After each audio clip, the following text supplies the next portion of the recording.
What is a fallacy? Can you tell me what a fallacy is? Yo, Jay.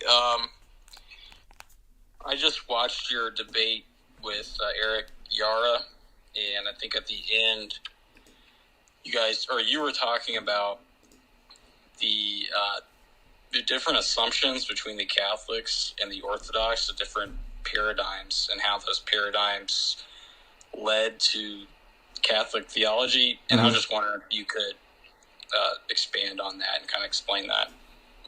Yeah, it's similar to kind of what I was arguing in the Trent debate. So when we had the Trent debate about natural theology, it's kind of an echo of what I was trying to convey to Eric Ibarra in that debate, because one thing I noticed was that the Roman Catholic classical foundationalist, Thomistic, evidentialist approach was what Lofton and Ibarra kept kind of putting forward, which is just this idea that, well, in order to prove something like the papacy, I just stack up all these historical examples and evidences, and if I have a giant enough stack of quote mines and proofs and citations, and it hits the ceiling, then clearly the evidence is like, it's just insurmountably proving, Vatican I. If I stack it all up, if you give me 3 hours to talk in super slow motion to stack up to the roof all these pile up evidences, then see, like, maybe Vatican I's kind of close to what's true or something, right? That's a whole different approach because of their mindset. And what I was trying to convey is that I already know that Lofton and Ibarra don't know anything about tag. They don't know anything about transcendental arguments. They don't know anything about presup. They don't know anything about any of that stuff. So it was difficult to convey to them, and they've still never gotten it, that it doesn't, like, certain problems are so systemic that they can cancel out the whole system. So, for example, Lofton is always arguing that y'all got problems too, dog. Yo, Orthodox, you got problems too. So why you trying to leave, dog? You got problems too. The argument was never, you have problems, we don't. That's so silly. It's a question of, what are the problems? And if the problems are so fundamental and systemic and at a paradigm level, then that cancels out the system. So if the papacy, for example, has dogmatically decreed certain things and then later contradicted that, that would cancel out the papal system. In other words, it wouldn't matter how many more things you pile up in an evidential case. Not saying you can never talk about evidences. It depends on the nature of the thing in question and what you're debating. And if we're debating at a paradigm level the Roman Catholic system and how it operates, and if it has in fact contradicted in a dogmatic way, which I argued in that whole 3-hour discussion that it has in many places and in many ways, and now everyone hopefully can begin to see this with your boy Francis out here saying, Francis just helps us out. Every time there's some kind of dispute with the Roman Catholics, this has been happening for like 4 years straight now.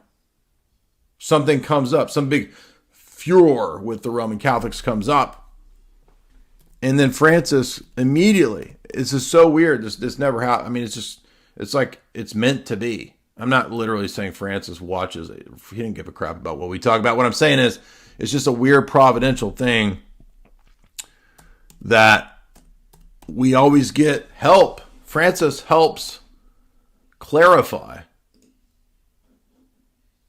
what he meant and how radically he really meant it.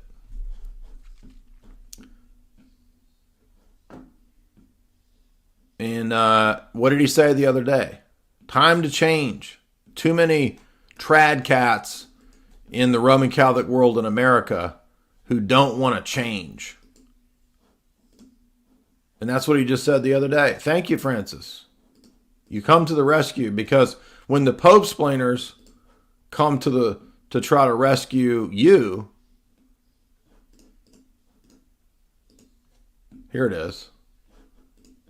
There's a strong U.S. faction that are backwards and don't want change in the Roman Catholic Church. How many times can he say it to make it clear for all these goobers? Well, he doesn't mean what you think he means. What he really means is, hey, Jay, he don't mean changing. And then now Ibarra is even having to admit, like, this is hard to do. Yeah, that's what I was telling you like 6 years ago, Eric, when we first started arguing. But I mean, I think Eric Ibarra just lives and moves and talks and thinks in slow motion. I don't think it's his fault. I think he just literally lives in another time-space continuum where everything is moving at like 1/4 speed. Like somebody went into the settings on Eric Ibarra, like in a YouTube video, and put it on 0.25 speed. And Eric has been in that for like the last 6 years. So that's what's going on. But anyway, what I was trying to convey was just that you guys are thinking in a evidentialist, foundationalist way. I'm thinking in a presuppositional, systematic paradigm way. And so why would I sit here and stack up historical quote mines about the papacy when the whole thing can just be toppled like a house of cards by pointing out open contradictions? That was the point. Appreciate it, Jay. Thanks. Yeah, great question there. I like to elucidate that because it often is overlooked, especially, anytime you've seen Lofton give replies, his long-winded, unbearable videos are basically just saying, y'all got problems too. Look at the EP. Yo, look at the EP, dog. I'm just like, if the EP was a pope, that might be a good argument. But in the Orthodox view, you can have EPs be heretics. So what? How does that disprove the view, the system? It doesn't.